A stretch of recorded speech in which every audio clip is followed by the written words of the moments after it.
Welcome, seekers of knowledge, to a journey through time and faith.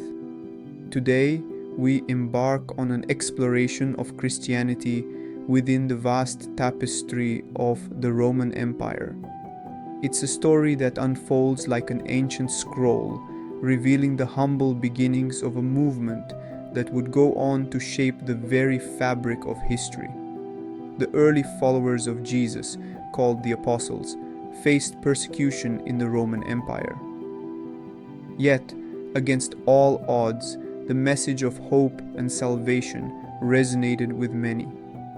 Small communities of believers gathered in secret, sharing stories of a man who had defied death and promised eternal life.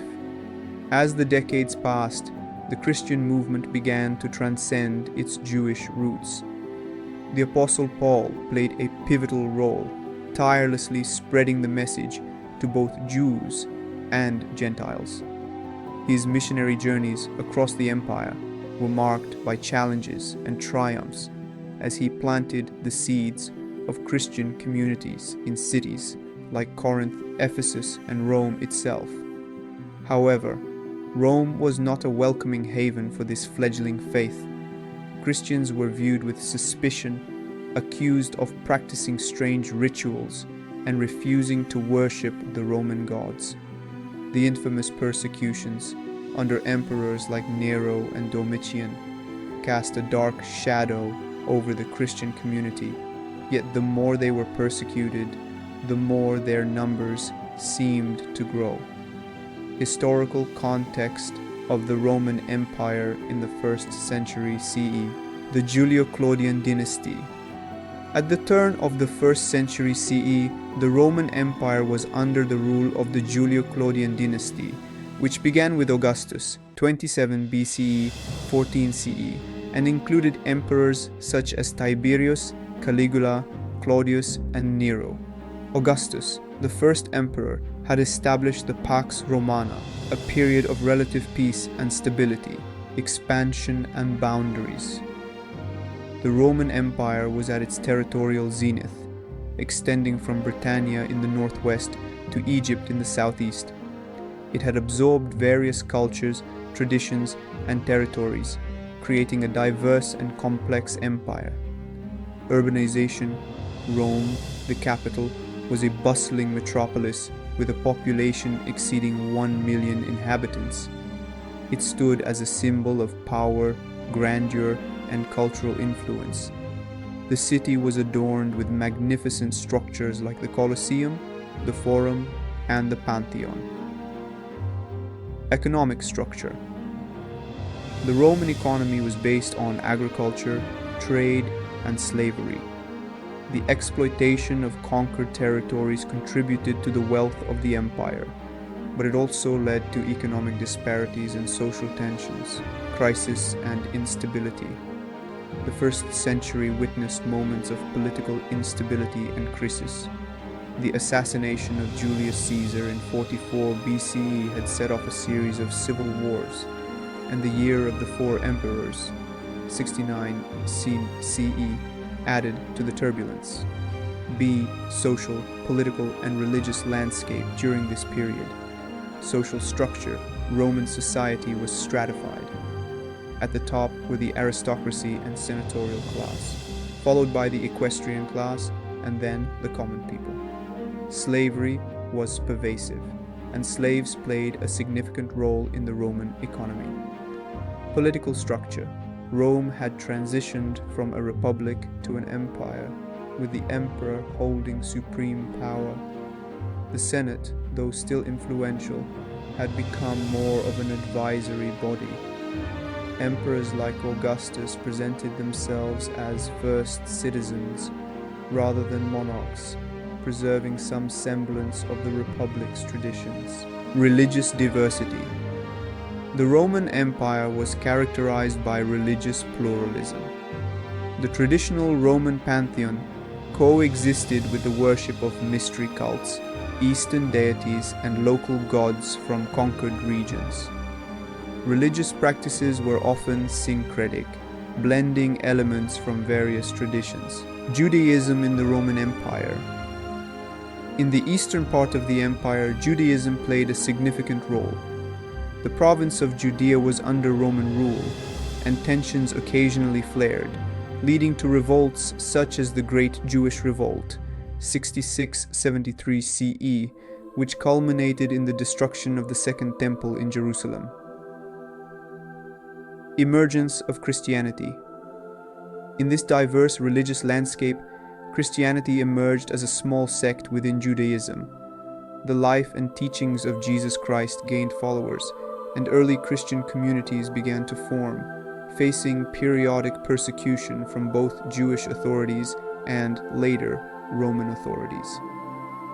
In the early years of Christianity, Roman authorities viewed the new faith with suspicion.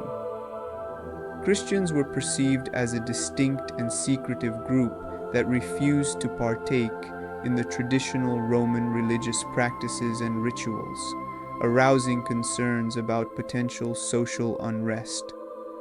Christians' refusal to worship the emperor as a deity and their exclusive devotion to one God were particularly problematic. This refusal was seen as a challenge to the traditional Roman religious and social order, which was closely tied to imperial loyalty.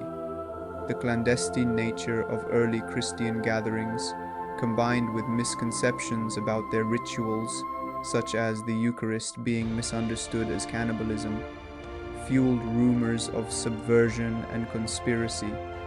Christians were often blamed for various calamities, such as fires or plagues. The first empire-wide persecution occurred under Emperor Nero. Blaming Christians for the Great Fire of Rome in 64 CE, Nero subjected them to brutal persecution. This event is traditionally associated with the martyrdom of prominent figures like Saints Peter and Paul.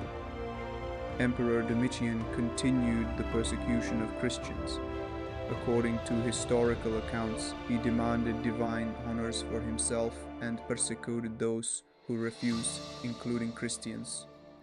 The Book of Revelation is often interpreted in the context of Domitian's reign. Emperor Decius issued an edict requiring all citizens to sacrifice to the Roman gods and obtain a certificate as proof. This posed a direct challenge to Christians, resulting in widespread persecution and the demand for apostasy or martyrdom. Diocletian initiated one of the most severe persecutions. Churches were destroyed, scriptures confiscated, and Christians faced imprisonment and torture. The Edict of Serdica in 311-312 CE marked the end of this period, with the subsequent Edict of Milan granting religious tolerance. Paradoxically, persecution became a catalyst for the spread of Christianity. The courage and conviction displayed by martyrs inspired others, and their willingness to face death rather than renounce their faith solidified the resolves of the Christian community. Persecution led to a sense of solidarity among Christians. The sharing of stories of martyrdom created a powerful narrative that bound the community together, fostering a shared identity and purpose.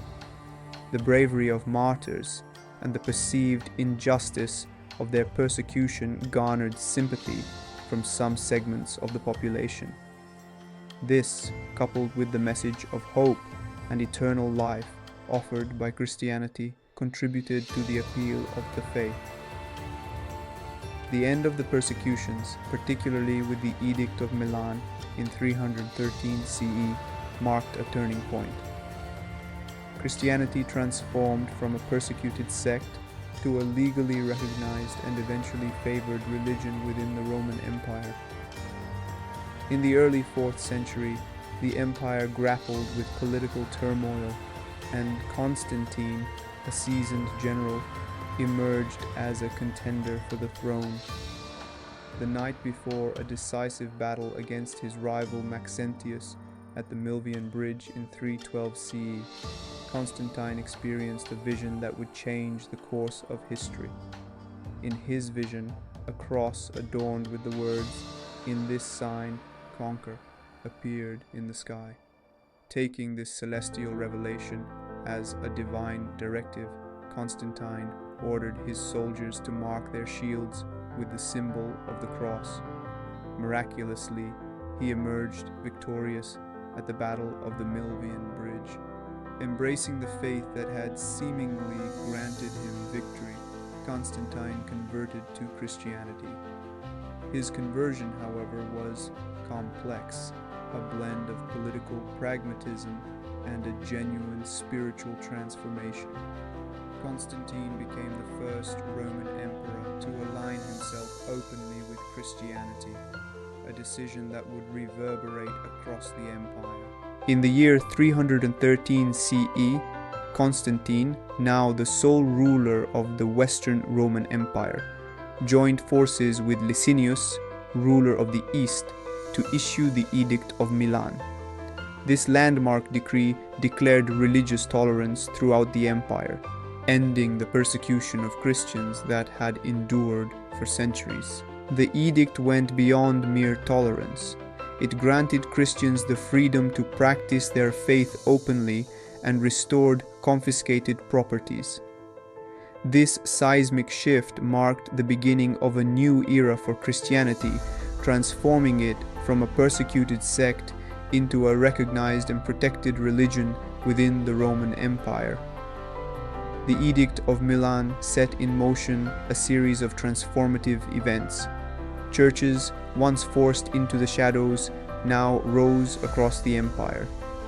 Christian leaders gained influence, and the once persecuted faith found itself intertwined with the corridors of power. Constantine convened the First Council of Nicaea in 325 CE, seeking to address theological disputes within the Christian community. This council laid the groundwork for the Nicene Creed, attempting to unify the diverse strands of Christian belief. Christianity, once on the fringes, became a formidable force within the empire.